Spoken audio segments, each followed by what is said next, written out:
वज़ीर आज़म नरेंद्र मोदी को अपने एडवाइज़र से सवाल करना चाहिए कि क्या ये सही वक्त था इजराइल का दौरा करने के लिए। अगर वज़ीर आज़म का एयरक्राफ्ट मिड एयर में होता और इस तरह का हमला होता तो फिर इसका जिम्मेदार कौन होते।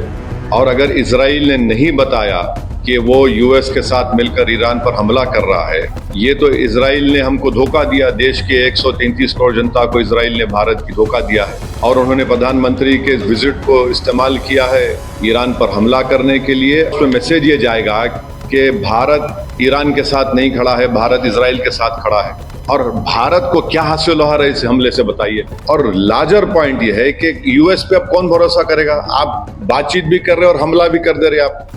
मेजर कॉम्बैट ऑपरेशन का अनाउंसमेंट ट्रंप ने किया है ईरान के खिलाफ मिसाइल अटैक की चलना से उसके लिए। देखिए, सबसे बड़ी बात यह है कि देश के प्रधानमंत्री वजीर आजम का जो इजराइल का दौरा था वो बड़ा अनटाइमली था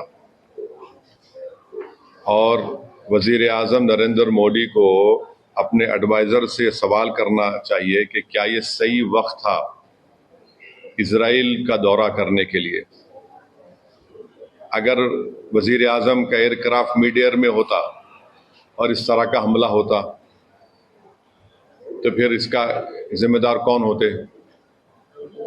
और वजीर आजम को, प्रधानमंत्री को देश को बताना है कि क्या नेतन्याहू ने उनको ये बताया था कि इजराइल ईरान पर हमला करने वाला है।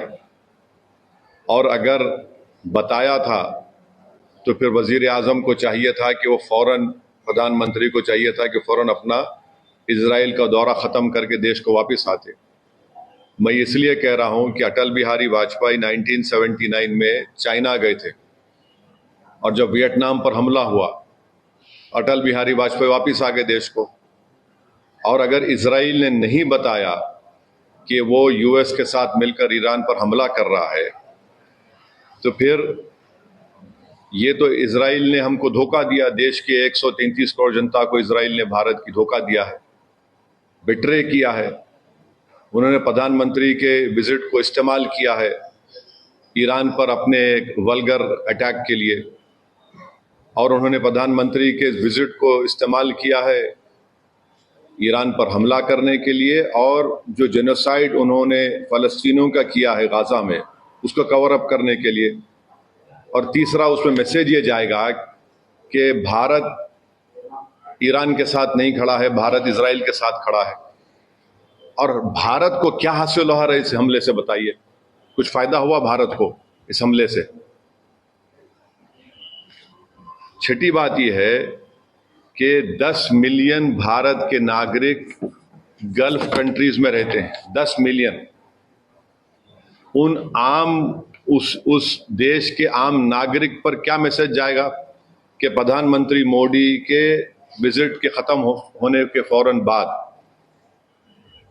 इजराइल ने ईरान पर हमला किया। अब आप देखिए, बहरीन में हमला हो गया, खतर में हमला हो गया, सऊदी अरेबिया पे हमला हो सकता है। तो ये वहां की जनता को हम क्या पैगाम दे रहे हैं? हम तो हमेशा न्यूट्रल थे।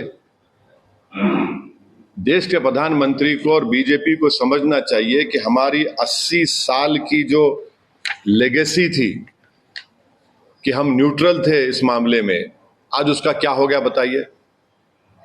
और फिर बहुत गलत मैसेज गया है तमाम की गल्फ कंट्रीज को, चाहे बहरीन हो, खतर हो, इराक हो।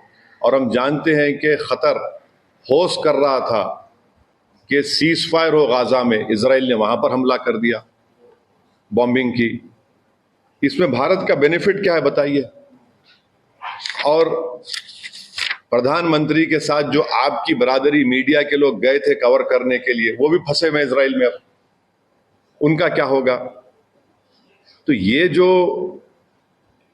और लार्जर पॉइंट ये है कि यूएस पे अब कौन भरोसा करेगा। आप बातचीत भी कर रहे और हमला भी कर दे रहे आप।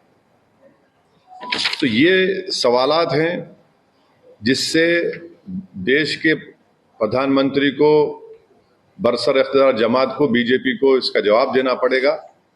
और बड़ी अफसोस की बात है कि प्रधानमंत्री इजराइल को चले गए, फिर उनको वहां पर एक उनकी नेसेट में, पार्लियामेंट में एक अवार्ड भी दे दिया गया और प्रधानमंत्री के वजीर आजम की मौजूदगी में वहां के अपोजिशन ने वॉकआउट भी कर दिया।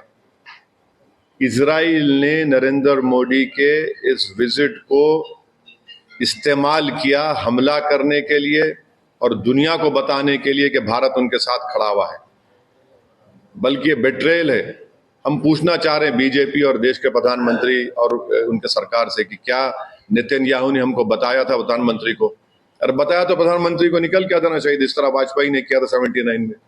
और अगर नहीं बताया तो फिर इजराइल ने इस्तेमाल किया हम लोगों को। ये बड़ी तकलीफदेह बात है। तो ये मुझे अब तक इसी पर यही कहना है। हम उम्मीद करते हैं कि जो 50,000 अभी भी भारत के नागरिक ईरान में है और 10,000 इजराइल में है, उनको वापस लाया जाए। सिर्फ एडवाइजर इशू कर दिया आप बताइए, प्रधानमंत्री गए हैं वहां, 10,000 अभी भारत के नागरिक इजराइल में है, 50,000 अभी ईरान में है, 10 मिलियन पूरे जीसीसी कंट्रीज में है। किसको नुकसान होगा बताइए इससे? ये हमारे 10 मिलियन भारत के नागरिक अपने गाढ़े खून पसीने की कमाई भारत को भी जाते हैं फॉरेन एक्सचेंज के तौर पर। नेशनल इंटरेस्ट क्या सर्व हो हमारा बताइए प्रधानमंत्री के जाने के बाद? ये हमारे सवालात हैं। Thank you very much. Subscribe to One India and never miss an update. Download the One India app now.